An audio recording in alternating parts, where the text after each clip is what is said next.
Hello and welcome to week number 2 of Trekation II, The Next Generation. This is Film Seizure. I'm Jeff Arbuckle. With me as always, Chuck Moore. Hi. And Jason Oliver. Hey. Hi. And joining us on our usual Trekation trips, our treks, if you will. Our treks, that would be T-R-E-X, right? Treks. Are you guys astronauts on some kind of Star Trek? Yes. Who's with us is Ken Shuttleworth. I like Ken. that joke. Ken!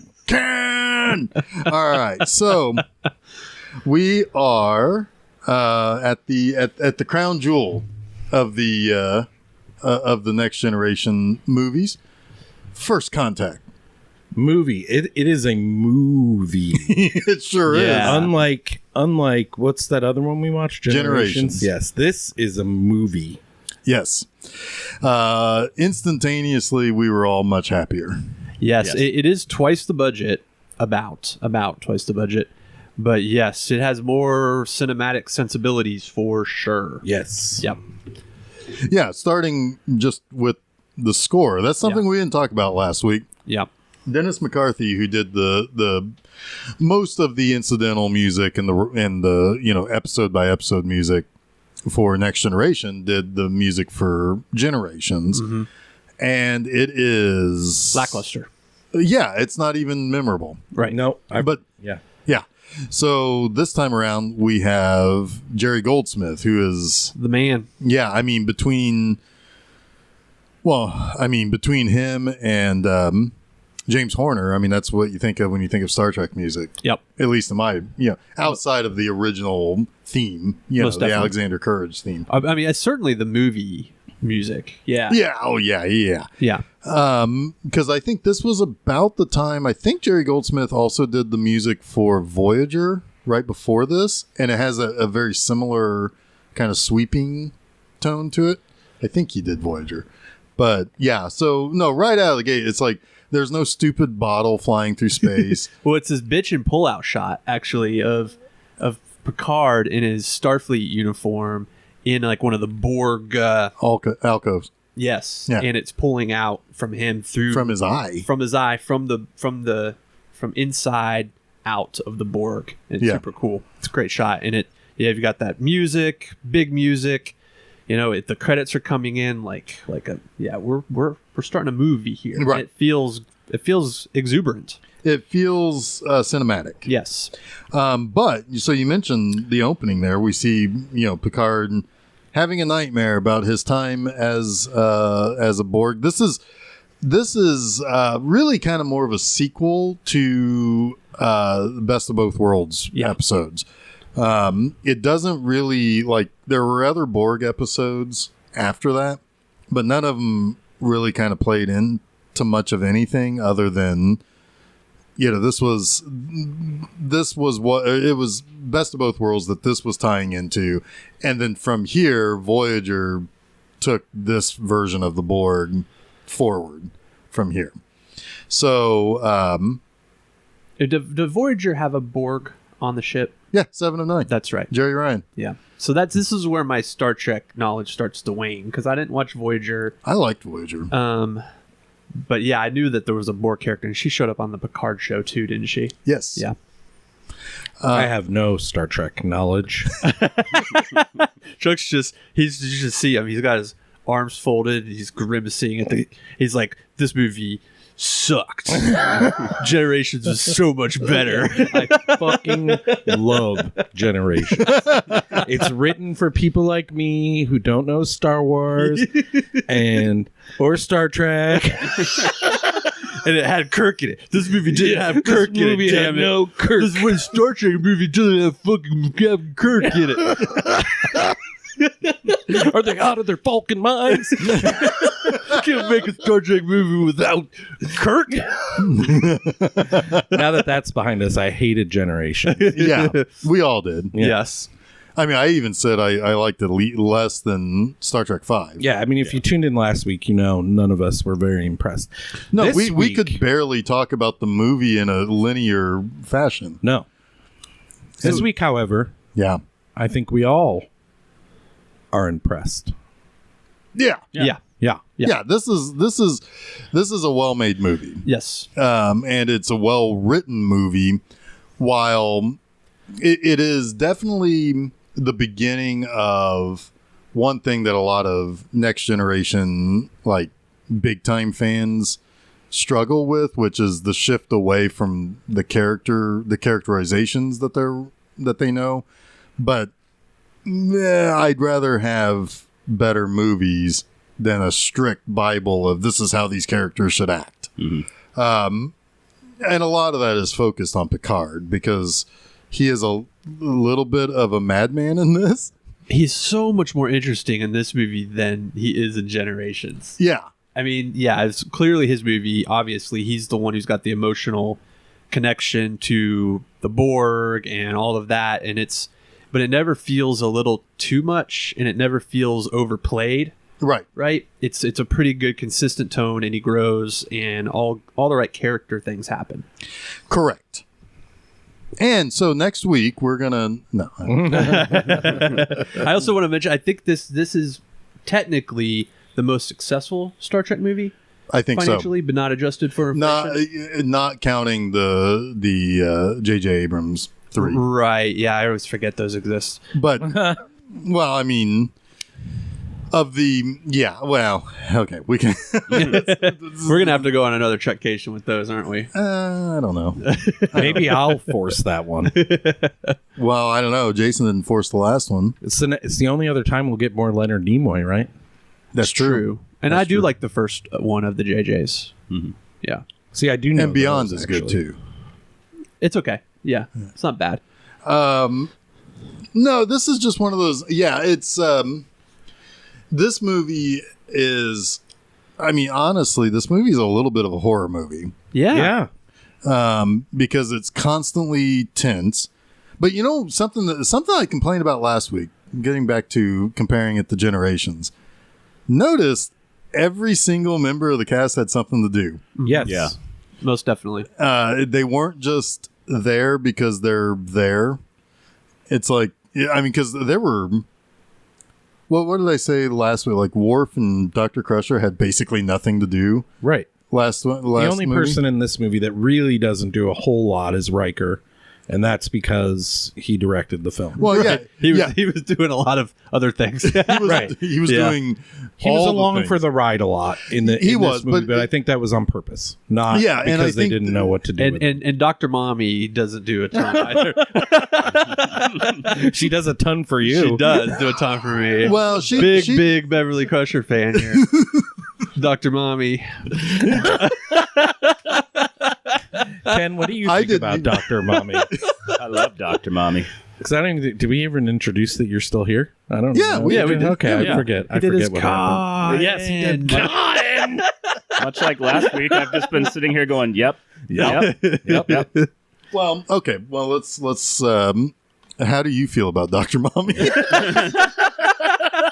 I just answered that question. Okay. To be honest with you, it's like, yeah. Let's talk about the space babes for a second here, because I was always more into Counselor Troy, but Marina Sirtis is not a very good actress. Yeah, she's really not. Yeah, it's kind of because like on the TV show, she was just like had no expression. Mm-hmm. At least like Gates McFadden could like emote. Yeah, she was always a good foil to Picard. Yes. Yeah. Whereas Troy was just kind of there. Yeah. I mean, she's a Vulcan, though. She shouldn't have an expression, Troy would be a good foil. Betazoid. Yeah, she's not a Vulcan. Oh, she's not. No, yeah. She's kind of like the opposite. Yeah. She's kind of like the opposite. She's empathic. Of a Vulcan. She is like all about emotion. So she's super empathic. Empathic. Thank you. Yep. She's pathetic at acting. Well, when it comes to having the face act, yes, she is. Yeah. But unfortunately, that's like a power that doesn't give you a lot to do other than like give people, the Romulans are lying to you. Exactly. Or give people like unsolicited counseling, which she does a lot. But her and Dr. Crusher did do yoga in that one episode, so that was pretty good. You need some Counselor Troy time with your Beverly Crusher crush, though. and I'll just take Deanna Troy time on the side. We're devolving here. Well, sorry. All right, so backing up here. So yeah, this was one of those things where it's like the original series movies, like they had Klingons, or the original series, their main villain was the Klingons. They were the most interesting villain that they had outside of the Romulans, but they got to bring the Klingons into their movies, and this was like, well, what do we got that can really undo Generations? Because that didn't score very well with critics. It didn't score very well with fans. And it's like, well, Borg. Right. I mean, those are the most popular episodes of the show. Yeah. Right? It feels like a natural progression. I didn't watch all of Next Generation. I watched some episodes, obviously, but it felt like the thing you would do. Right. You should do. I mean, Best of Both Worlds Parts 1 and 2 were huge television events for Star Trek nerds. Well, we talked about this briefly last night. Like, I'd never seen those episodes. I can imagine the anguish over that cliffhanger. Yeah. Yeah, In 2.5 months of trying to figure out. I remember waiting that summer, like so psyched when it came back. It was only 2.5 months, though. Yeah. That's short. Yeah. Compared to some cliffhangers. Because Star Trek was in syndication, it was also late 80s and through the 90s. There were 26 episodes per season. So, like, the seasons would run September to June.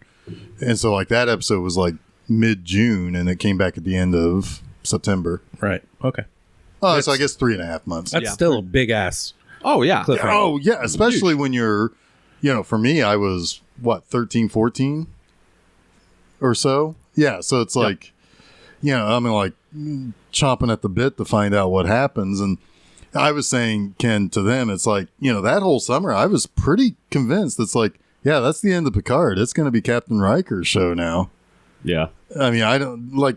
Was there any outside show, like, involvement of maybe he was leaving or anything like, or contract stuff? Yeah. I think there was, actually, yeah. Patrick Stewart had a 3-year contract. Mm-hmm.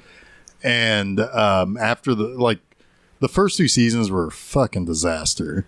Like, everybody hated the people running the show. We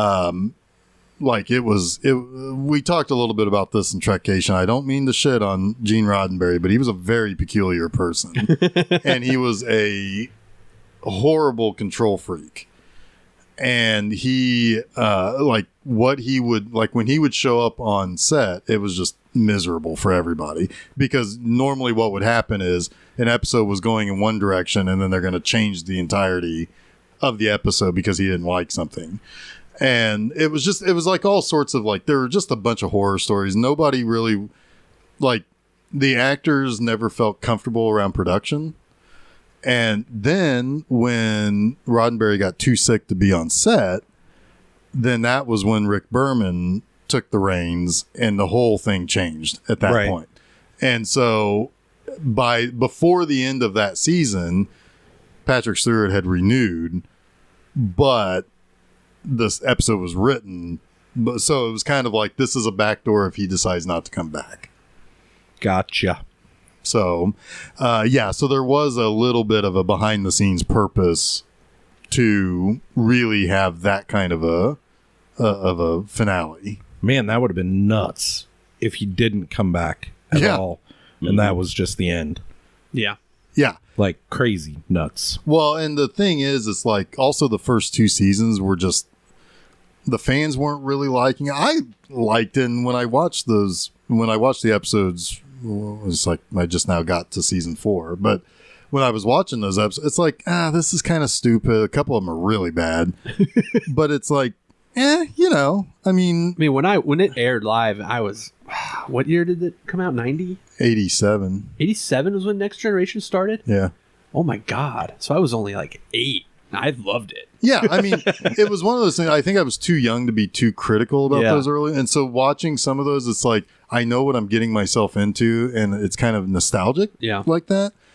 But season 3 is phenomenal. I mean, 20 of those of the 26 episodes are just fucking great. Yeah. At least. I mean, there are just some really good episodes in there. And then season 4, like the very next episode after the second part of Best of Both Worlds is really, really good. And that was one thing I meant to bring up last week, because that's the very next episode is when Picard goes to recover at his family vineyard. Yeah. And he meets, his brother's a shithead to him. And it's kind of the Luke Skywalker, Uncle Owen kind of thing, where it's like, I don't want my kid going off to do what you do. I want him to be here at the vineyard. And it's just sibling rivalry stuff, Right. But yeah, I mean, it's like all those episodes are just phenomenal. And so again, it's kind of one of those things where it's like they were really one of the problems with Star Trek in the 90s. And actually, before I get to that, I guess I should ask Ken, what did you watch, like, from the very beginning too, or? No, I actually didn't get into it until it was probably 3rd or 4th season. So right about the time that it actually got decent. Yeah. I've gone back and watched the first 2 seasons, but they don't stick with me enough that I care to go back and see them more than once. Yeah, a lot of the problem with the first 2 seasons, it felt like there were a lot of ideas and a lot of writers and a lot of ideas that were leftovers from the original series. Mm-hmm. So it was one of those things where it's like they were barely able to get the Borg idea in. And technically the Borg idea started with season 1. It just, they went about it a different way when they got to season 2. And then at that point they realized it's like, okay, well, we can do something with this now. And, it became the signature monster for the show. Right. I thought that episode with Q was cool. Oh, Q Who? Yeah. Yeah. I mean, the whole idea of introducing the Borg, but also letting us know it's a long time away. Like, you're not going to see this next week. You're not going to see it in 4 weeks. This is 2 years of travel. Yeah. But then when it comes, they're like, well, they know we're here. They're going to come for us. Like, that whole thing. I love that. Awesome. I love that the fact that, yes, he prepared them for the eventuality that they're going to have to face them again, but also is the reason why they now are aware of them. But also, yeah, it prepared them, made them. I mean, if Picard had not been assimilated, they wouldn't have won. Right? Mm-hmm. I mean, they wouldn't have won. So Q definitely, there's a lot going on with that episode, because it's like you think you're ready for anything that comes out here. Well, let me show you something you're not ready for, which is changing the natural course of things, but at the same time being helpful. He's like a Mixelplex, or kind of. Totally. Yeah. I always loved Q. Q episodes are my favorite. Whenever it was a new Q episode, I would get so excited. I don't want to derail this, but I'm going to ask a question that I really don't understand his motivation, and it's unimportant to First Contact, really. But he is so powerful. Why does he even care to be on the Enterprise or part of it? Is that just a curiosity? Whatever? It's boredom. Yeah. Okay. Yeah. All right. We can move past that then. I was just wondering. It's curiosity born through boredom of being omnipotent, which also gets him in trouble in a season 3 episode where he loses his powers and Picard does the famous facepalm. Yeah. So,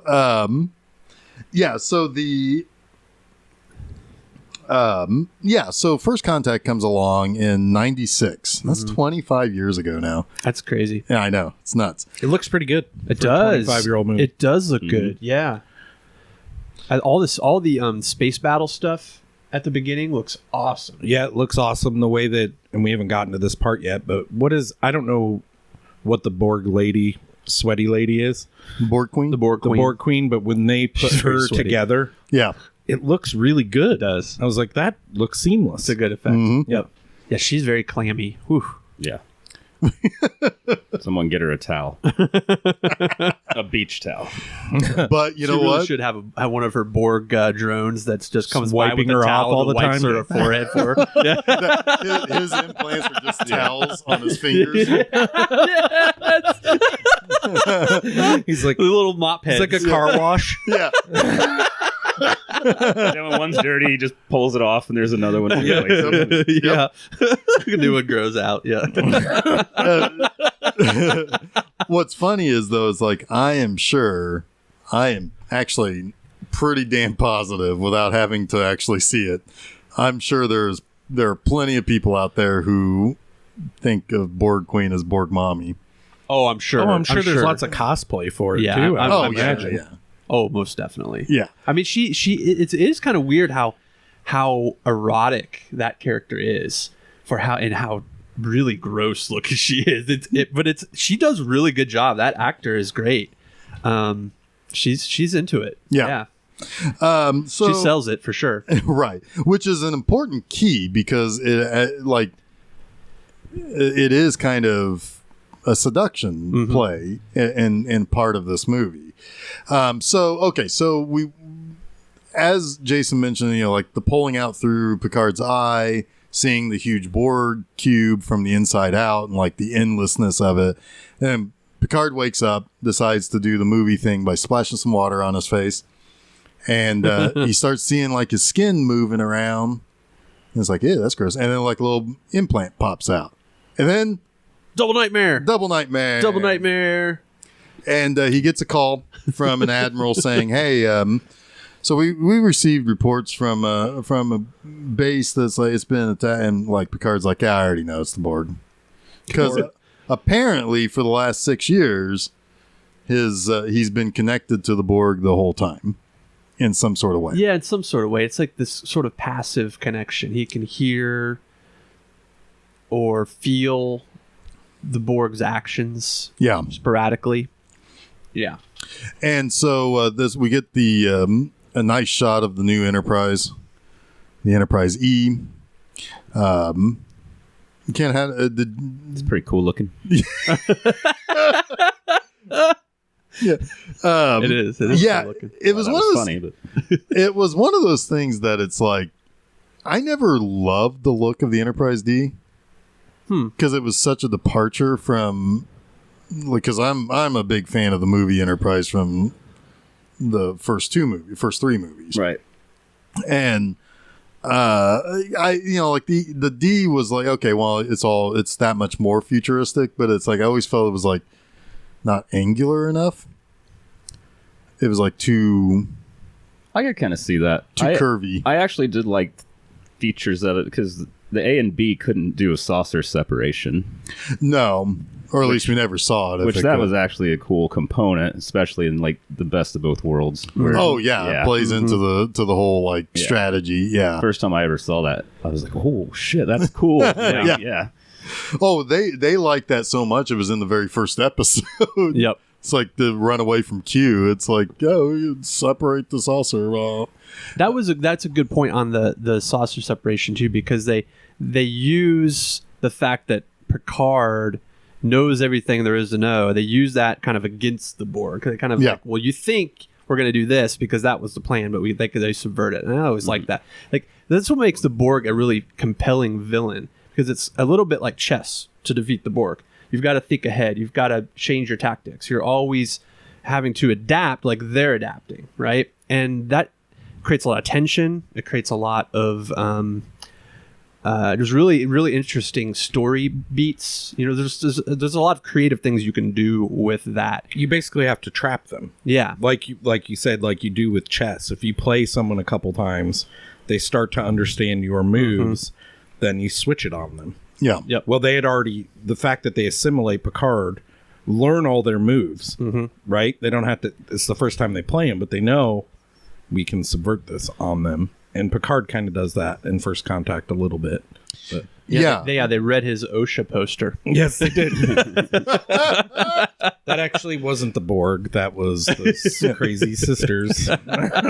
Well, good news though. Now everybody they do now get paid $10 space dollars. 10 space bucks an hour. Wages gone up. Yeah, it's good. Well, it's dangerous, Yeah, that's true. Well, one thing I like, just real quick, as far as a villain type for the Borg, is the little cool components that they add to it. Like, if they don't see you as a threat, they're not gonna bother you. And like when they're like Patrick Stewart or Picard and what's her name from that was beamed up from Lily are like walking amongst the crowd, and she's just like all freaked out. And it does create some kind of good tension whenever that's going on. That's always unsettled me for sure. The fact that those scenes where they just walk down the corridors and the Borg's just going about their business always creeps me out. They're like worker bees. Yep. Yeah. Like, unless you're near the hive or gonna get to the queen, they don't care. Well, that's one of those things that like kind of makes it cool in the final confrontation, because like Picard goes into the engineering area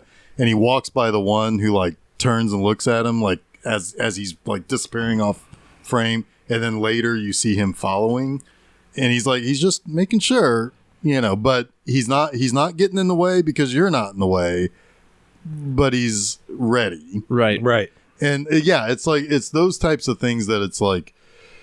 And of course, there's the obvious stuff. Like, nobody likes the idea of like basically losing your identity and stuff. That's why, like, that's why zombies are scary. And to a certain extent, vampires too, because the idea is that you change when, people fear that change. I mean, there's a lot of layers to the Borg, and I always thought they were just like, whoever came up with that idea, I thought that was a really cool thing for a villain. Yeah. Like you said, there are so many layers to it, and it's not your typical villain where you can walk by them and they're like, all right, you don't hurt me, I'm not going to hurt you. Right. There's an interesting thing too about it's almost the total perversion of the Federation. Yeah. Right? Because the Federation is a conglomerate. It's very much a conglomerate. It's very much a socialism in a lot of ways, right? Well, yeah. Well, also though, with the Federation, it's like they have very, very deep-rooted rules about letting people have their own like culture. Yeah. Right. Right. So it's still it's almost like I mean, I don't know, maybe this is reading too much into it, but it's kind of like socialism versus communism. Right? I mean, the Borg is very communistic, whereas the Federation is very much, a socialistic society. Are you saying there's a difference between socialism and communism? I know. Can you believe it? And it's a pretty big one. There's not. I'm going to have to call fake news on that one, Jason.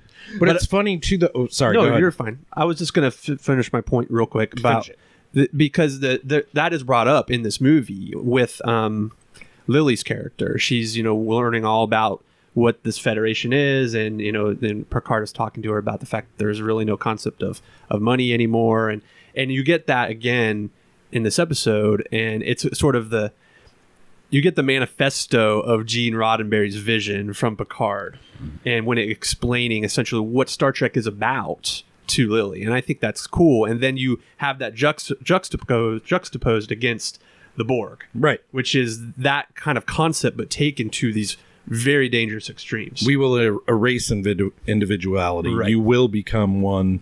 That's what right, they are. with one centralized power, as opposed to several powers working together. Right. Yeah. You were going to say something, Chuck. I'll wait because we'll probably get to the part I was going to say. Oh, okay. So we get the message that there's been a Borg attack, and that a cube is headed for Earth, directly for Earth. And so this kind of replays a little bit of that same concept that Best of Both Worlds had, which was, heading for Earth, but instead of seeing the big space battle, or technically not seeing the big space battle in Best of Both Worlds at Wolf 359, we get it actually at Earth's doorstep, basically. And so you see all these, ships kind of buzzing around the Borg ship trying to attack. And there is a little bit of a chilling part to that too, because it's like they're hearing the battle not go well. Yeah. Because they've been told to stay away, because all of a sudden now the Federation is not too cool with Picard formerly being a Borg. Yeah, they don't fully trust that he won't do something stupid. Divulge the workplace. The OSHA posters. Yeah, the OSHA posters. I mean, it's a valid concern. It just happened, you know, 2 years ago. But they're also it's also short sighted because nobody knows the Borg better than him, and that's what he knows, and that's why he's frustrated. Yeah. Right. And because you could there's two ways that you could even look at the Federation's perspective too, which is one, we don't really know what it's like for somebody to be assimilated and no longer be assimilated. And two, it's like also maybe he is a crazy person looking for revenge. Right. Right. So emotionally, he's compromised. Right. Which turns out he is. Yeah. Well, boy, it does it. Yeah. Yeah. So he's like basically, he's hearing everything going to Shitsville, and he's like, all right, you know what? Fuck this. Yeah, we're going. Yep. And Data's like, yeah, fuck these orders, bitch. Woo! To hell with our orders. Yep. And so they fly off the join, and it's a good thing they show up. Yes. Because they save the day. They're there for like 5 minutes, and they blow up the Borg cube. Yeah, Picard has some kind of knowledge of a particular pain point on the cube and tells everyone to fire at it. Yep, shoot all of your rockets and stuff. But just before that, Worf was going to go on a suicide mission. Yeah, he was. Yeah. Lieutenant Commander by this time. Lieutenant Worf is my favorite Next Generation character. Yeah. He is like super deadpan funny. Like, cause like even later when Picard has to apologize for calling him a wimp or something. Yeah, it's like I apologize for some of the things I said. Some. But so he's on the Defiant because by this time he's transferred to Deep Space Nine. The Defiant is Deep Space Nine's ship. And so he's going to, which is funny because the sole purpose of the Defiant was to be a small ship that could be maneuverable to fight the Borg. And that is not going well. They need an upgrade. Yeah. So the Enterprise comes in and saves everybody on the Defiant, which, they probably didn't end up living after all. No, they probably were all assimilated. Probably. Yep. So Worf comes up to the bridge and it's like, hey, we could use your help because, hey, pal, how's it going? They assimilate Worf into the Enterprise. Yeah. So they end up shoot all of your lasers and rockets and stuff into this one spot.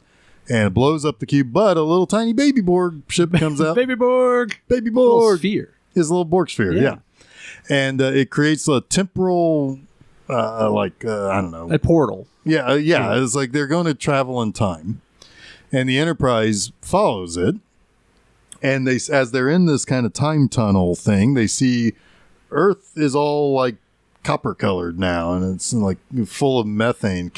Probably all farts. All the Borg farts. Borg farts. That rich Swedish food. And they realize when they come out of it that they've gone to 2063. And that this is about the time of first contact. But they realized that they destroyed the Borg. The baby Borg escaped, but then they scan Earth, and everything on Earth is a Borg. And they're like, how the fuck did that happen? No, that was while they were in the time tunnel. Yeah, but they hadn't gone back into the time tunnel yet because they realized that Earth has been Borged, and they're like, how the fuck did that happen? So they come out and they realize where they are, and the Borg is firing on this position in Montana. Yeah, and that's when Picard realizes that they've come here to stop first contact. Yep, and they've assimilated Earth while it was at its weakest, basically. Right. Yeah. So assuming because what they saw in the time tunnel was if the Enterprise didn't interfere. Yeah. Basically. Yeah. All right. So here's where we meet Zefram Cochrane. Now, Zefram Cochrane goes back to the original series. I think the actor was Glenn Corbett who played him. Glenn Corbett was the star of Nashville Girl. Oh, And he was really? also, yeah, he was. Huh. And he was also Zefram Cochrane. Now, Cochrane in the original series was living on this planet, and he was basically younger. And he was living a symbiotic relationship with this gaseous cloud thing that basically loved him and provided for him. So he had no real reason to like resist it or leave it. And later, realizing that he couldn't live like that, the cloud turned itself into a hot lady, and he's like, all right, well, I can live like this now. And then we assume he probably died on that planet. all right. Did all that make gas sense? lady. Yeah, with the hot gas lady. Her farts probably smell wonderful. Yeah. So but Zefram Cochrane in this is played by Blake James Cromwell. James Cromwell. Yep. God, I was blanking. And his assistant Lily, who is Alfred Woodard. Yes. And they have built the Phoenix, which is the first warp ship that Earth has ever flown. And that's the thing that creates first contact, essentially. Right, it goes fast enough that the space people recognize that there's something going on there. Yeah. They don't expect, because one of the things, like the early Federation, there's 4 species that make up the Federation, and like the one thing they're always looking for is warp. Like, is there an unexpected warp signature around this area? That's kind of a cool explanation, even for us as Earthlings, as to why we haven't seen aliens, is because They're not really. we haven't proven we're advanced enough to play ball. Yep. Right? Exactly. That's the whole idea here, is Earthlings until that time had not exhibited any, special qualities. It's kind of the plot of Carl Sagan's Contact. Yeah. Yeah. A little bit. Yeah. Until you can really. You can decipher this crazy fucking frequency that's beaming from this star and actually have the technology to hear it and translate it, we're not going to bother with you. It was Vega, wasn't it? Yeah. Yeah. Vega. Yep. Yep. So, yeah, because But it's almost in reverse, because in Contact, they send the signal and then they finally are able to interpret it, and they build a machine that takes them to the aliens. Right. Not the aliens don't come to them. Right. Right. Because they have a fourth dimensional type of travel. Right. Yeah. Which is funny because that movie is eerily representative of what we would have to deal with if we found out this sort of stuff. Yeah. Because, first of all, you have the Zealots. Mm-hmm. Second, they beat back another transmission only to find out it's Hitler from the 36 Olympics. Yep. Which then everybody's like, oh, well, we can't alive with that. It's like, they don't fucking know what These that aliens means. are canceled. Yeah. I don't remember this movie barely Contact? at all. Oh, it's great. Yeah, It's- Jodie it's Foster, great. Matthew I McConaughey. know who's in it. I just haven't We should seen cover it sometime. It's excellent. It is. Tom Skerritt. Yep. Tom Skerritt was a good guy. He was a good guy in that one movie. The ice is gonna break. Oh, yeah. Yeah. Yeah. Dead Zone. Well, Dead Zone. he's Dallas. Dead Zone. Yeah, why in couldn't I Alien. remember the he's- name of it? He's the ultimate good guy in Alien. Yeah, Jeff. Skerritt's been a good guy. Okay. Did he just pass away? I think he did, didn't he? I don't know. I think he did. Anyway, look that up. Yeah, we're on a way divergent. Sorry. Well, it's, So, so they go down. So, Yes. So actually, what's happening is that the Borg is shooting, the sphere is shooting down at the rocket launch site, and Right. it damages some stuff. And I think it pretty much they think that it's some faction of some paramilitary Yeah, group so that's trying to like. This is 10 years after World War III, and the world's governments are just totally fucked. And basically, the United States is not one central government anymore. It's various factions. And that's and basically they're constantly raiding is the impression that I have. Apparently, I put Tom Skerritt in an early grave. I'm sorry, Tom. No. He is still alive at the ripe age of 87. Nice. He's never going to listen to this show again. So basically the people on the ground think that that's what's going on. Now, the Enterprise and the Borg cube are a little messed up from going through the time tunnel. The Enterprise doesn't have shields. Their sensors are screwed. I'm assuming the same is the case for the Borg cube because they just shoot a couple of quantum torpedoes and blammo. Yes. But the Enterprise's shields are down. What happens? Someone came over. Yep. They beamed over. Everybody in the little baby Borg beamed over into the Enterprise. Yep. That's some fast thinking. So it pays to be the Borg. Well, yeah, because all those. That's one advantage they have. Yeah. Is that Quick decisions. Quick decisions, Yep. and everybody's on board. On Borg. Well, and also They're on board to go on board. they also have where the temperature's changing and everything. Yeah, I like that. Don't immediately know why. Yeah, I like that. There's a little detail that Geordi mentions, and it almost feels like a throwaway. Before he goes down to the ground, he's like, it's getting a little, check the climate control in here. It's getting a little warm. And you kind of think, well, it's just maybe Geordi being good at engineering. But nope. And it's cool. They take those Borg, which by nature weren't ever scary, right? The idea of them is scary. From the show, they weren't really scary. Right. But then they turn them into like... They're almost zombies. A slasher killer. Yeah. To start. Yeah, you don't see them. It's sort of POV killer. Yeah. On the Borg.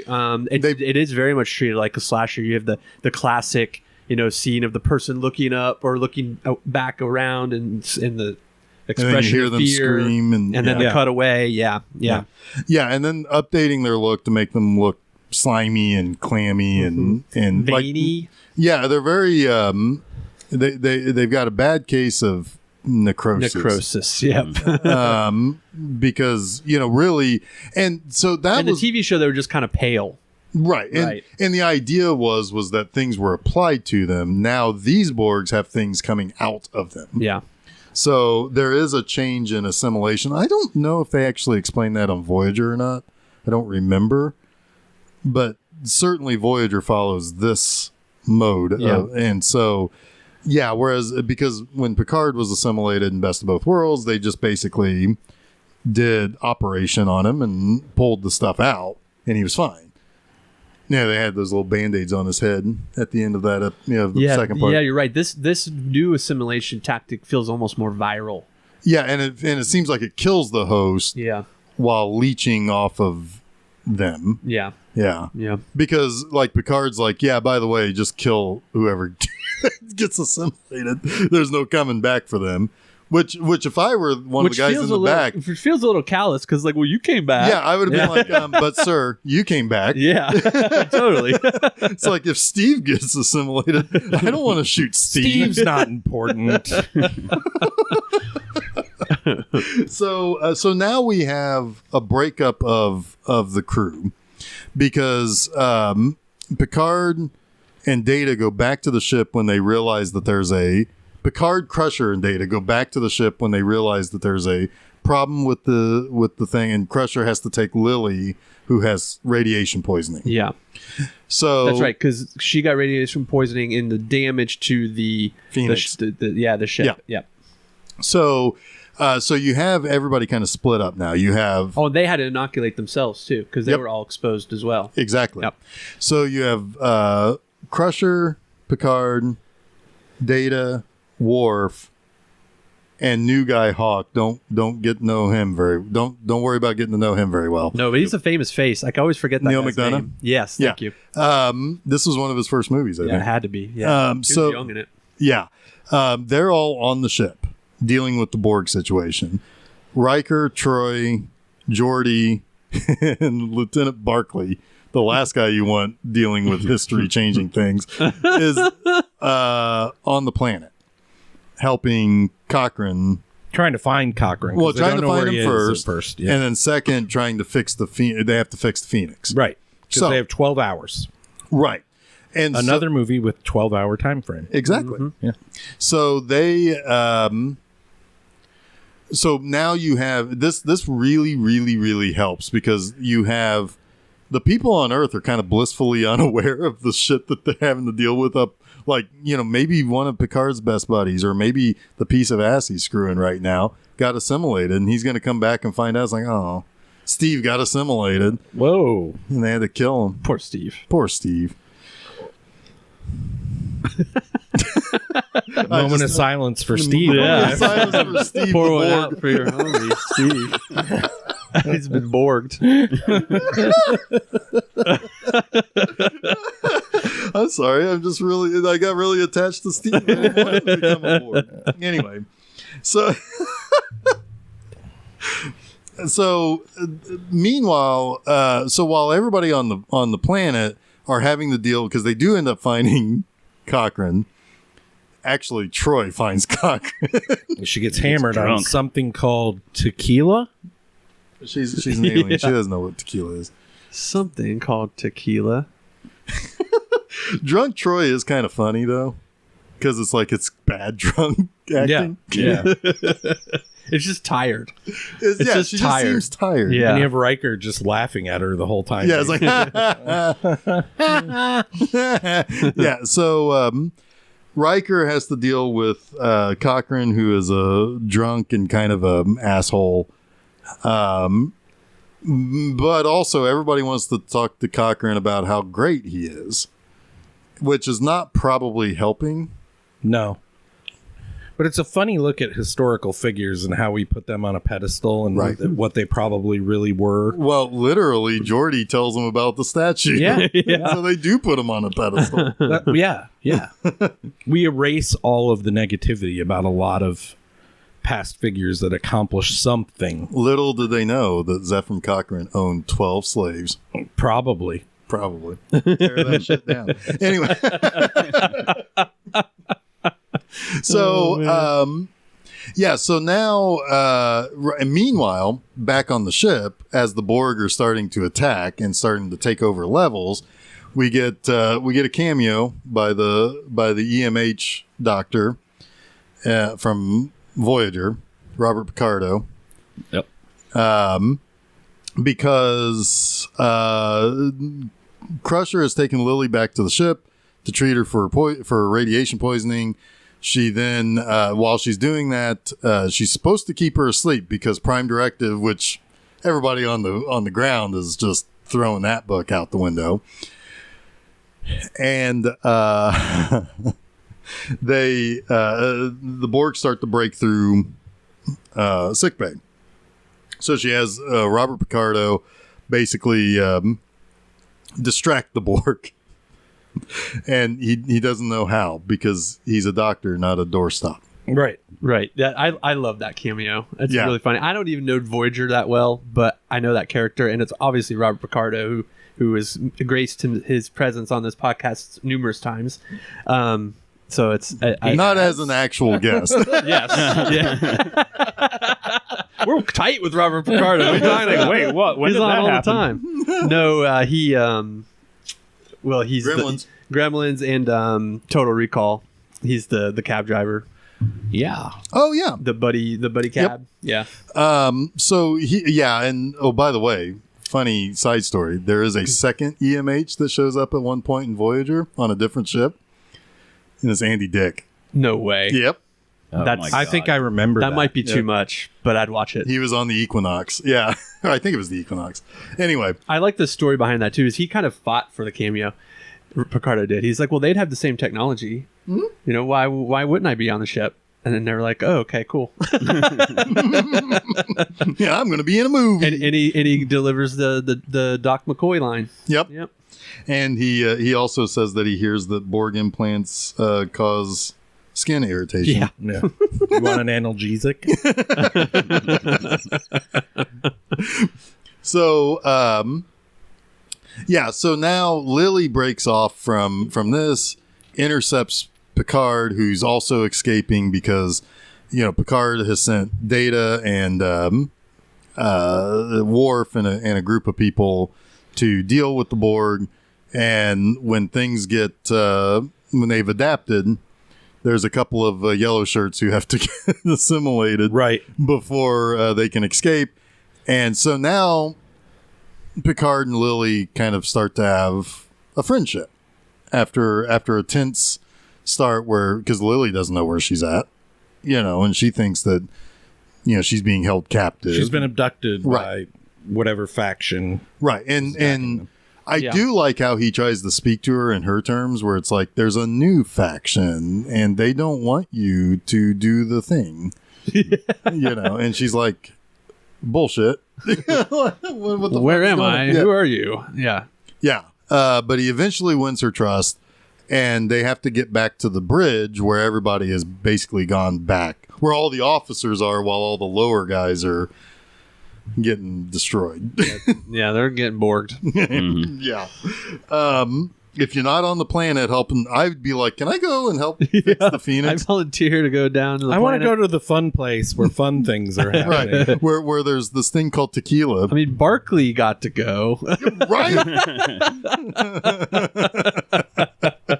Borg wouldn't have wanted him anyway. Yeah. Oh, actually, he might have taken the Borg down if they assimilated Barkley. Yeah. Somebody pushed Barkley out in the way. He would have annoyed them to death. I bet you Data would have done it for fun. Oh my god. This isn't fun? Oh, that reminds me. What has Data learned in this movie? How to turn off his emotion chip. Mm-hmm. And Ken, I believe it was you that said, I wish he could have done that last time. Yeah, that would have been really nice in Generations. I like that he has to twitch his head. Yeah, he cracks his neck, basically. Yep. So while all of the stuff is going on, Data gets captured by the Borg. And this is when we meet Slimy Mommy. Slimy Mommy. Yeah, Borg Queen, who she's two pieces. Now, do you think that there is a one Borg in particular who has to be in charge of carting around her torso part? Maybe it walks autonomously without her. Oh, that would be creepy. Yeah. I don't understand. Headless I mean, other Horseman than kind just of. being creepy, there's no reason for her to be separated and reattached at that moment anyway. Well, I think they try to play that up to because the Borg Queen comes back around in Voyager too. So I don't know if they're trying to say these pieces of her are just replicated, or does she have some sort of... I think she's a representation more than a thing, right? She's horny. She's created by thirsty. the community. It's making her because sweat. Data tries to ask her. He tries to get information about their hierarchy, right? Yeah. And she doesn't really give a straight answer. And to me, it's just she is all of them, just a physical manifestation of all of their decisions. She doesn't make decisions for them. She is the decision, right? Yeah. She's the figurehead. Yeah. I like that. I was struggling with her character, honestly. The performance is great. She looks great. But I also was asking myself, well, why does this thing exist? Right. What is she? Yeah. There was, I think, the concept of the Borg Queen was something that was fought for Best of Both Worlds. So the cutest kind of took over that role. Kind of the original plan for Best of Both Worlds was to have Picard and Data be merged into a single creature. Oh, interesting.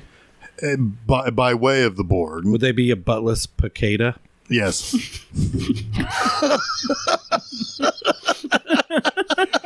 To get Jason while he was drinking. I had to really keep from having soda shoot out my nose right there. I did it, but just barely. I almost went with buttless Picardo. Picard. That's not as good. No, because there's already a Picardo, and he might be buttless. He's a hologram. Yeah. He has the I butt. am buttless hologram. So, yeah, I don't really understand what she's doing with Data.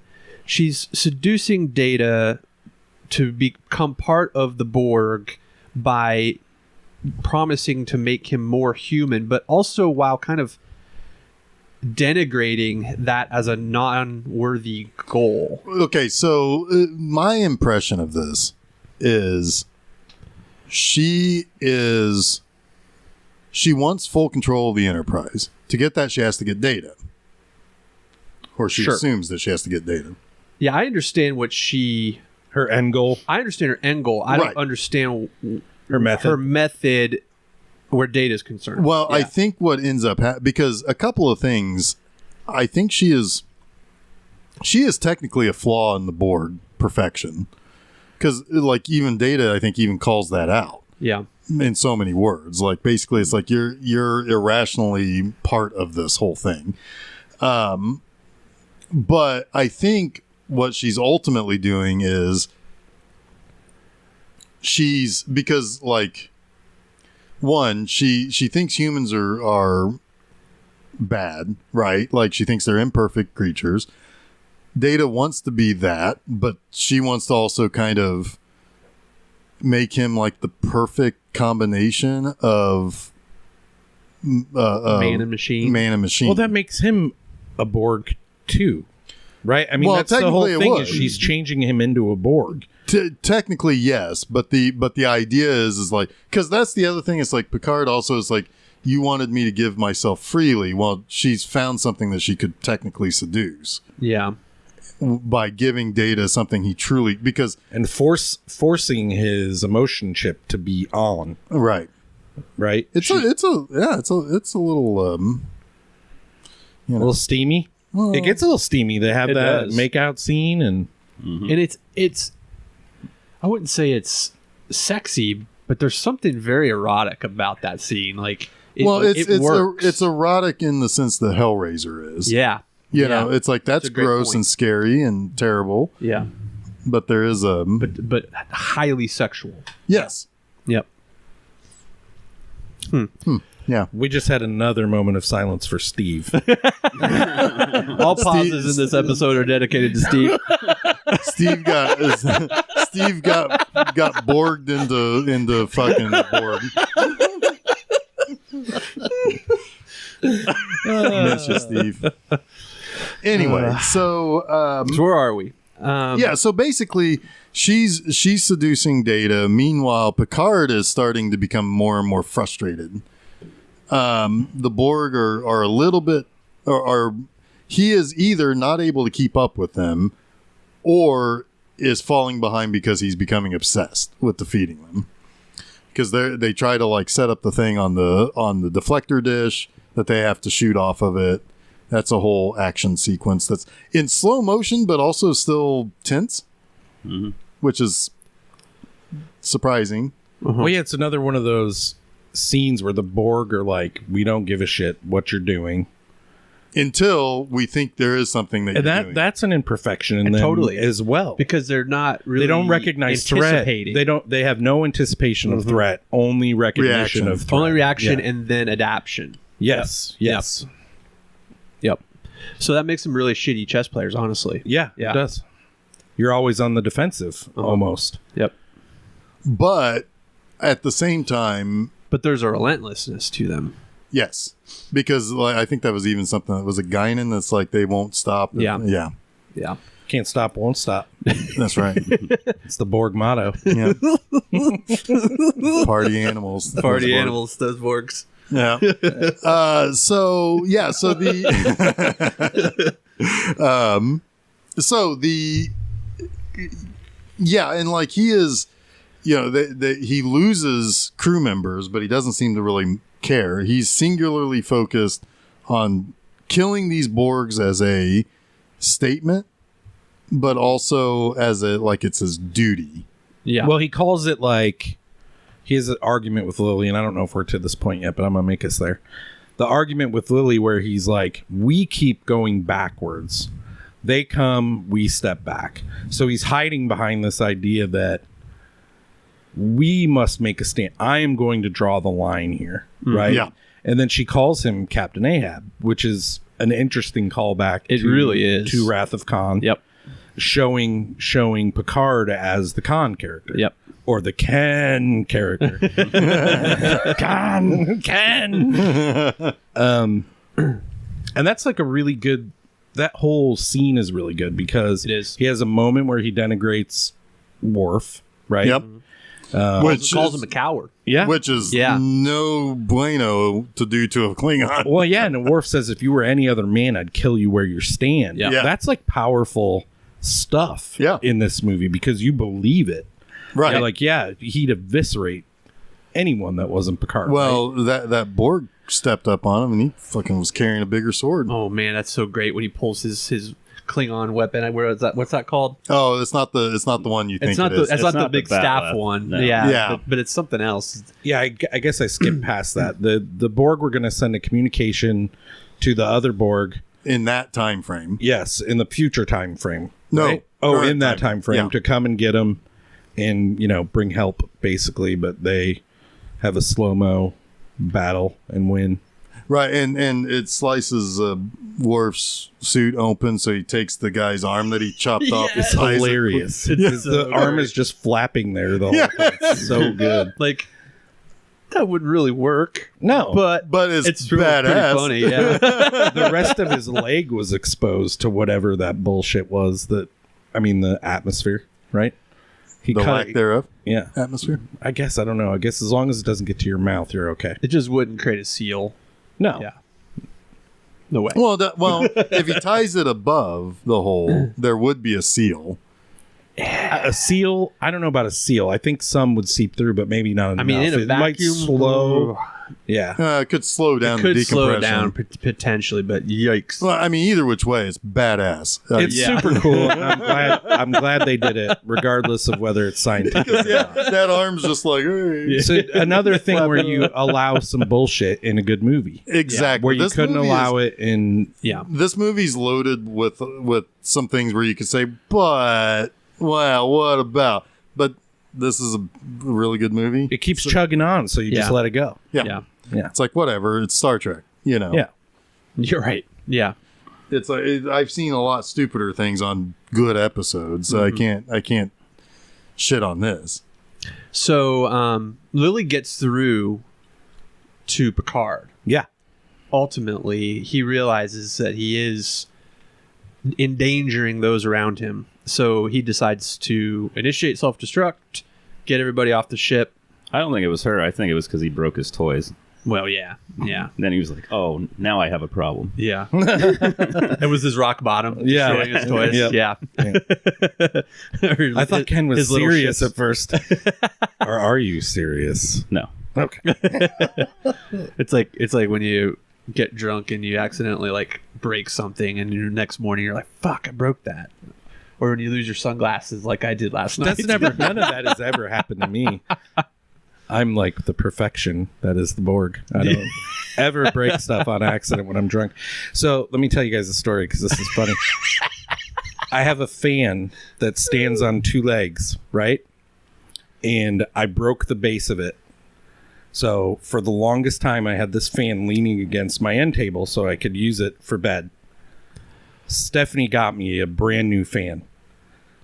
I put it together. I got drunk, and the first night I got into bed with the thing, I fell out of bed and landed on the fucking fan and broke both legs. Oh my god, that's so great. Wow. Yeah. Oh. So I never do that. I never. You never did. Never. You can't relate at all. Nope. Poor Jeff had to miss that amusing story. Well, I heard something about you breaking a fan. I'll tell you the story later. Okay, cool. So we got to the point now where Picard has sent everybody off the ship, but he's staying behind because To he's save going to go Data. save Data. And then meanwhile on Earth, they are getting the ship. They're going on a magic carpet ride. Yeah, they're on a magic carpet ride Yeah, and getting to Warp 1. Chancellor Cronwell or whatever his name is ran away, and they brought him back because he didn't want to be a. You didn't want to be a hero. He doesn't want to be a statue. He Right. was Yeah. Well, yeah, we were talking about this earlier, right? Didn't want to be a statue. He's kind of buckling under the weight the of weight his, of his persona, Well, his future persona. everybody- Jordy wasn't helping with that either. Yeah, exactly. He Like, just wouldn't shut up about it. No. well, yeah, because like even Riker's like, hey, you kind of We broke kind of the chastised Barkley for it, and then he doubles down on it. Yeah. right, and then Riker comes along. It's like, so no prime directive, huh? Yeah, it's right. What is the line that Riker says to him, though? If you remember it, I don't have time for this. No, oh wait, no, that was when he shot him. No, he says. he says talking about. Go ahead. You had to tell him about the statue. Not then, when he's actually talking to the. Why can't I remember this guy's name? Zephram Cochrane. Zephram Cochrane. It's a mouthful. Yeah, it's a mouthful. Zephram Cochrane. There you go. He tells him his own line, something he said in the future. Oh yeah, don't try to be a great man, just be a man. Right, and that's what kind of he like rolls his eyes at it, but he's like, who said it? He's like, you. 10 years. He's kind of like, oh, that gives him, I think, enough of a push to keep. Well, going. to realize that, yeah, it's you got to also understand, it's like it's hard. It's got to be hard for somebody like Cochrane, who is, let me get in the mind of somebody who's totally real. That's impossible for you. Counselor Arbuckle. Yeah, right. So I'm assuming that the character is, I mean, because like think about it like this. It's like if everybody's telling you you're gonna do a great thing, what is that likely to do? Probably prevent you from doing a great thing. Right. Some people will be motivated by that. Most people would be scared of it, right? And so on top of that, you're hearing all of these people from like, 300 years in the future basically say, oh, you're so great, you're so fantastic, I learned all the stuff that you did. And meanwhile, all you really want to do is find some way out of a pretty shitty world that you live in. And all he really wants to do is go to an island, get drunk, and be around naked women. Right. He's only doing things for the money. So it's, so like, obviously all of this, you're going to be this great person. He doesn't think of himself like that because he has no reason to think of himself like that. Right. And so, yeah, it makes the situation that much more difficult. He's kind of like Elon Musk in that way. If I'm not trying to trigger. I'm just saying, like a person who does good things, maybe not always motivated for the right reasons. For the right reasons, right? That's all I meant. He is short-sighted that he wants the money and the fame and the naked women on the beach. What he doesn't realize is what he doesn't know, which is, oh no, there's a bigger element to this, right? Yeah. Yeah, I have a question about this time travel thing. Are we to assume then that this generation's Enterprise unit has always been the cause of the new future? Is this that kind of time travel where they were always there and they will always be there? Or does the Star Trek universe just dismiss that kind of continuity stuff? I don't think it can be because they would... It's a paradox, right? It's 100% a paradox. So, yeah, I mean, they are now.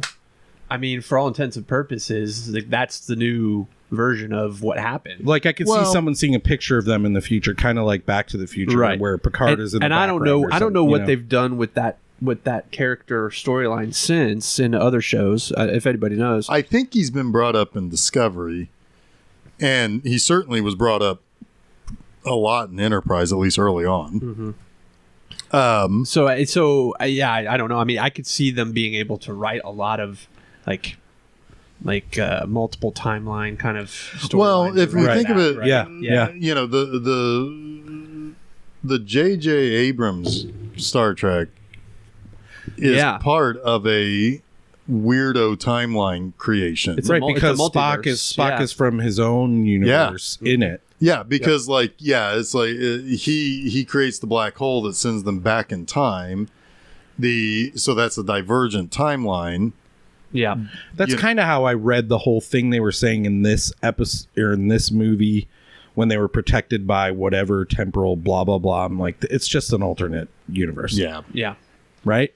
Well, I mean, if you're gonna believe quantum physics and we're not gonna quantum believe, strings, but yeah, I mean, it has to be. I mean, there's no other way to explain the logic behind time travel. It has to be now a divergent timeline. I'm sorry, I always get time travel movies infuriate me a lot because I always get hung up on the details that should not be important in a good story. But if you're gonna use it, You should have a reason. Right? I don't know. But anyway, let's press forward. I'm sorry. But you're right, though. This is not a closed loop. Right. It's not. Yeah. Wait, where are we? Steve. We've had the first flight. Yes, and so Picard has gone to And Picard's going to go find Data. right, and he I think this is a ploy. He says to the Borg Queen, "It's like, hey, I'll take my place at your side. That's what you kind of wanted me for in the beginning. Just let Data go." I think he also it's a little bit of a ploy because that he also sets the self-destruct for the Enterprise. Because there's plenty more letters in the alphabet for them to build another Enterprise. Right. Wait, it's a ploy by what? Picard. Yeah. Do you think Picard really thinks that they're going to destroy the ship? I think in some ways it was his plan. But I don't know. To blow up the ship? Not to blow up the Oh, ship. He never thought possibly. the ship would actually be blown up. Well, I think he Because- hoped that maybe if he went and saved Data, then they could turn it off and still figure out a way to kill the Borg. I mean, This part of the movie is one of my least favorite parts. this is a little wonky here at the conclusion because Data is also playing. So everybody is kind of playing a ploy here, right? Right. Because like the Borg Queen accepts the terms that Picard gives her, then tells Data to go free, and Data's like no, and she's like, haha, told you I win. And then Data's like, yeah, I'm gonna blow up the Phoenix, and then nope, I'm gonna set those torpedoes to miss, and I'm gonna blow out the plasma and melt everybody's faces. Because I think this is one of those Yeah. implicit trust things. Picard is acting like he thinks Data is going to shoot the ship. He knows he won't. Yeah, I think there's because that I just watched an episode where it's like they trapped these aliens that were fucking with them by simply the crew members giving each other a specific look, and it's Right. like you know each other well enough, a well-oiled crew will be able to do this. But there's been enough episodes with Data where he's been corrupted in some way, where sometimes he's playing coy and sometimes he's not. He's truly being manipulated. So they're definitely playing that card again, which feels a little tired to me. Right. Yeah. Yeah, it's just it's a little bit of a complication because you don't want to blow up your brand new Enterprise. You need to get Data back, and the Phoenix needs to have a thing so that everything is wrapped up by the time the aliens come for first contact. Yeah. Steve. I was going to give him another 3 seconds. He deserves it. Well, Steve was one of the first people whose faces got melted off when the plasma was ruptured. The plasma. Yeah, so thing. Data's like, fuck you, I didn't shoot the ship, now I'm going to punch this thing and let out is it plasma? I think Some it kind is. of gas or It's- something Yeah, I that think it's plasma. that burns the It burns the organic flesh. part. Yes. Organic parts of the Borg, which melts the Queen's face. And of course we know the top half of her is mostly robot, or should I say robot? And Yeah, sweat. 'cause they're robots and sweat. Yeah. Robots and sweat. So she's still kind of alive there. Gooey skin. And Captain Crunch breaks her neck. He crunches her neck. Yeah. He breaks her neck. And that's it for the And Data's like, hey, I probably look like shit, but I'm doing good. yeah. And then they Better were like, than you that for son of a bitch. And then he helped him up. Yeah. And then what? Well, then they go. All the Borgs are dead because you killed the Queen. Apparently, that kills all the Borgs. Yes, it did. Because they're all dead now, which is a little convenient, but whatever. Good movie. It's okay. Yeah, Move yeah, on. we're moving on. And then they go back down to the planet. Enterprise doesn't have to blow up. The planet Earth. Yeah, it's right. I thought Earth. They go back down to Earth, and they have a party. It's like they're on Tatooine. It's the Jawas party. Yeah. Or not Tatooine. Fucking Indoor. Yeah. Not And Jawas, Ewoks. Jesus. You messed up and then I messed up. oh, and then who comes? The visitors come because they Ken, receive- who shows up, Ken? who shows up? Ken. The Vulcans. Yeah. I was like that. Thanks for that, Ken. Was that a surprise, Thanks for or was asking. that already written into canon? For some reason, when they show, Because it was a surprise to me the first time I saw it. And I always thought that was super neat. I don't know why I wasn't surprised by it, but it's like, oh, that totally makes sense. It totally makes sense. It's Right. logical. Well, it sure is. Well, I mean, who else is it really going to be? Well, I mean, it could be the The Andorans. Vulcans are like the nicest race. Right, and they're pretty close to us. Yeah, so Oh, it makes perfect sense. I just it'd be great if it landed just and it was cool. just more Borg. oh god, yeah. Bork, bork, bork, bork, bork, bork, bork, bork, bork, bork, bork. Then it just cut to a to be continued. But it really makes you kind of think about the relationship between humans and Vulcans in a new way too. Well, they definitely play that up with Enterprise, Yeah. because like that's like the very very early days of the Federation. Yeah. So they are, it's like there's a reason why. It's like big brother, baby brother, a little bit. Yeah, and there's a reason why Archer is kind of saddled with the Vulcan that he is, that he also totally wants to bang because everybody wanted to. Mommy Vulcan? Or Vulcan Mommy. I did it wrong. Both, man. That works. Whatever. Yeah. No, but yeah, it's like there's like the Vulcans are kind of like, hey, these guys aren't so bad, and the Andorians are like, well, I'm blue skin, I have antenna, and I think you're stupid. I think you suck. You suck. And then those pig face guys are like, no, you suck. And then everybody fights, and Captain Kirk has to come in. It's like, no, we're all going to talk here about this. And Spock's dad's going to be there. That's an episode, by the way. I was surprised it wasn't Sarek. Like, that would Well, make he a would lot have of been sense. way too young. What do you know? How well, old are Vulcans? well, he wouldn't have been born yet by then. It could have I mean, he could have, though, because Vulcans are, like, really old, right? Yeah, not that old. They're not that old? Not 3,000 years old. It's not Not 3,000. 300. 300. My bad. Yeah. Gonzo was alive then. Guinan probably was. Yeah. That's what I'm talking Oh, that'd about. have been cool. Delayed Super reaction. Gonzo. Yeah, Gonzo. What? I wondered why they got no reaction.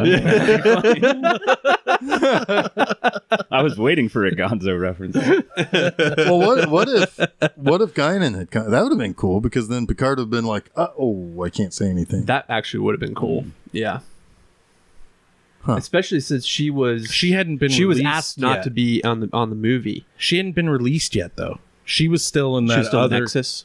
Yeah, I think before the explosion, because that happens 224 years later, to where she comes to the Enterprise ship. Like, she was not... Yeah. But still would have been cool. Nexus. I guess it would have been cool. Wouldn't have made sense, but it would have been cool. Well, then if It could make sense. if they killed all of the Borg in this one, then her home planet never got attacked. There are more Borg, though. Yeah, there are more Borg. Oh, thanks. Only the Borg that were with this one Borg. I was trying to go deep there. Sorry. Yeah. Well, It yeah. still might have prevented it. But only those Borgs got killed. And Yeah, those but it Borgs still were could have from the prevented future, it. It still could have prevented it. Yeah, maybe. potentially. The Borg that are on the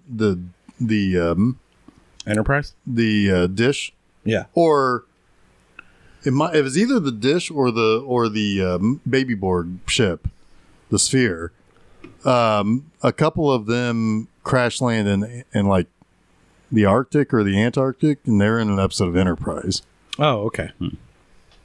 So there is some kind of future wackadoo weirdo shit there, Huh. Okay.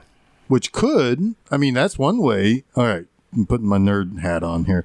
That's one way you could say, well, things in Discovery are different because Enterprise is technically a different timeline. Yep. Totally. It's a divergent timeline. Because I heard that show does kind of trip over itself with that stuff a lot. Yeah. Well, yeah, because you introduce a whole new Spock family member. That's a problem. Oof. Yeah. Because, like, how did Kirk not know this lady? Right. You know. Anyway. Yeah. All right. So, That's yes. like the Anakin Skywalker C-3PO thing. Exactly. Yes. Drives me crazy. Yep. Yep. I'm thinking about Steve again, guys. So Yes. they don't detect the Enterprise. No, because they use the moon's gravitational pull Right. to warp their warp, whatever. To warp their warp, to bust their busta. Right. Yeah. That's exactly right. Because that's the thing Chuck and I are thinking about the whole time. It's like, well, if they don't detect the warp drive, they'll detect the fucking Enterprise that's, that's orbiting Earth. The biggest Enterprise ever built. Yeah, they'll probably see that one. Yeah. Like, damn, they're really far advanced. What's going on Earth? They got better ships than we do. We need to check in on this planet more often. You mean you don't have to land that thing? The redneck It's a Vulcan. redneck Vulcan. Live long and prosper. They have like space overalls. I don't know what straw looks like in space, but they have that in their They have a mouth. space straw. Yeah. Oh God. They have like stupid space hats. Yep. Yeah. All right. So yeah, this is I mean, yeah, there are little things about this, and I could say it's like, yeah, some of the conclusion gets a little schlocky in this movie, but I mean, it's a lot better than 2 hours of pain that we just went through. It's a very, very well made movie. Very engaging. Mm-hmm. Very actiony. Mm. Very scary at times. Very creepy at times. I liked it. I liked kind of frightening at times too, even. A little spoopy. A little spoopy. Poopy. I hadn't seen this in quite some time, and I liked it. You zoned holds up out for me. several times because I think you were distracted by Dr. Crusher. I would Dr. Mommy, yeah. You're yeah. like, wait, how did that person get It's like, I was did you miss I was confused about what they did with Lily. Yeah. But then I was like, oh, yeah, they took her up to the ship. Okay, good. I'm back on track. But yes, distracted. distracted. Because I wasn't looking at Lily. I was looking at Dr. Mommy. Oh, boy. Yep. So, anything else on this movie? Ken. Chuck is in the throes of puberty. I'm in a divergent timeline where I'm 14. You're Benjamin Button. You're aging in reverse. What? I asked you if you had any more thoughts on this movie. Nope. Liked it. It's way better than that bullshit last week. Yeah. Yeah. Now, Ken, if I'm not mistaken. I also liked it. Go ahead. Okay. Yes, sir. Jason, how did you? He already said he I already liked said I it. liked it. Oh, okay. I don't I like quite this liked movie. it. You No, like you it? don't. No, you don't. No, Just yeah. gonna watch Generations again when we leave. It's like, oh, finally, and On I'm going to repeat. re-record all of my parts. Say They're nothing just but take good us out of things. it. Yeah, Give a 2-hour episode on why Generations is amazing. I bet you someplace there is. He's like, those an fuckers won't argument listen to the like, episode after I post it. I can get away with anything. I was just saying that I'm pretty sure that there is somebody out there who has either written an article, created a listicle, or Yeah. a YouTube video, like just Defending it. yeah, because the older we get, the more defense the prequels get, because those people are now grown up, Right. and they're. What do you mean, those people? You heard what I said. Yeah. Well, it's true, though. Like, that when that movie came out, 10, 11, 12-year-old kids really liked those movies. And it's hard to argue with it, that that you like what you like. I think your brother likes He the did. prequels He quite a did. bit. And he loved those movies. And it got him into Star Wars. And he's like a big Star Wars fan because of the prequels. And it's like, okay, shrug, but cool. But you're They still, still suck. there it is. I was like, yeah, and I know you want to say it. Yeah. So no, but no, I'm sure somebody out there defends Generations or has the antithesis of this of this movie, First Contact, and it's like, no, this movie sucks. Bleh. Yeah. Bleh. So Ken, I do believe next week's movie we are fans of, which we are in probably the minority of that with Insurrection. Yep. I will say this is the one that I don't know very well. I didn't see it when it came out in the theater.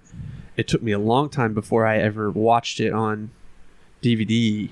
I'm a little surprised by that. I don't know why. What year did it come out? I kind of was 98. I was kind of checking out of Star Trek, I guess, when this came out. I just wasn't really into it anymore. Were you too cool for it? We had a lot going on in 98. We did. We were all getting older and partying, and I mean, I turned 18. I was kind of like, Yeah, that's so old. yeah. I don't know. I wasn't into Star Trek. I was 21. I was too. Yeah, It wasn't, and then I saw was Nemesis 35. with you in the theater. you're an old man. Yeah. But yeah, Insurrection just kind of I missed it. So Yeah. I've seen it, but I don't remember it. So This'll I'm be- actually really excited to watch it. This will be first time for me, for sure. Yeah, this Insurrection is like a really good episode, whereas like Generations is a bad 2-part episode. Insurrection is a good 2-part episode. It can't outdo this movie. So I would almost like I'm kind of glad that we're not watching these two movies back to back because it can't compete with First Contact. Right. It would be a little bit of a letdown. Yeah. The next two both I really like. I'm not a huge fan of Nemesis. There are a lot of things I like about Nemesis. It's easily third for me. But I have not seen Nemesis since I saw it in the theater.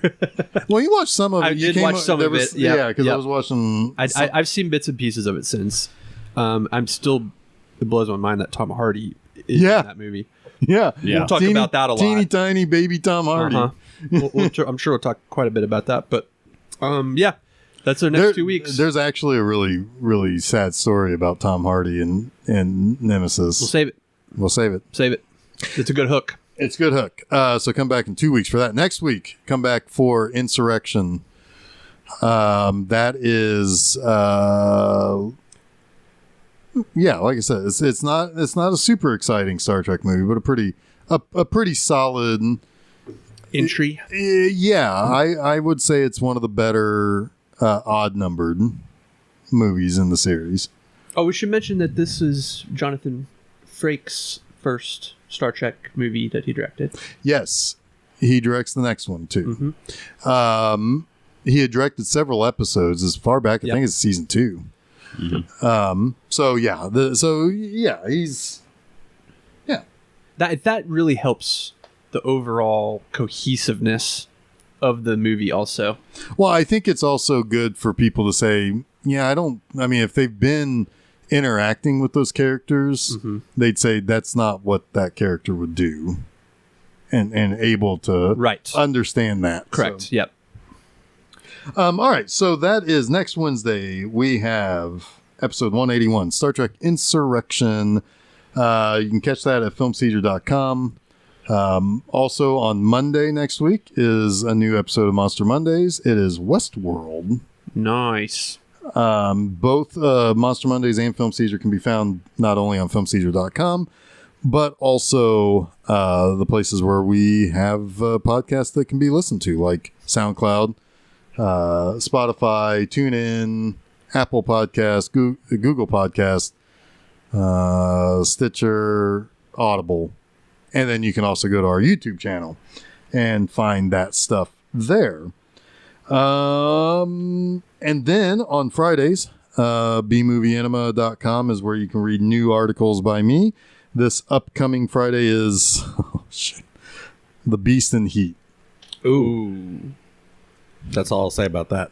Yeah, it's a Nazi exploitation, sexploitation garbage. You got movie. you got a nasty look on your face. You didn't like it, huh? I didn't like that movie. Yep. It's not very good. It's not very good. It's no Ilsa, I'll tell you that much. Yeah. So that is bmovieanima.com. You can follow all of these things on Facebook and Twitter. And Instagram for Film Seizure. Do those things. Follow us. Do it. Yeah. Be kept in the know. So next week, we will be talking about Insurrection. If you like what we do, buy us a coffee. Go to coffee, ko-fi.com/. We're going to get a damn coffee. We're going to get it. Somebody buy us a damn coffee. Buy us a goddamn coffee. As you can tell, we need it. Yep. Well, I got to have something to pour over Steve's tomb. Yeah. So He's in a tomb. he's in the tomb. Just throw it on the tomb. So anyway, so that's next week. We continue Trekation. I think it's safe to say we will not hit the depths of Generations again this month. Good. Maybe not the heights of First Contact, but definitely not the lows. I can live with that. Yeah. So, Ken, I look forward to having you back for Thanks, that. Ken. Let's make it so. Woo! And until next week, I'm Jeff Arbuckle. I'm Chuck Moore. I'm Jason Oliver, and you have been listening to Film Seizure.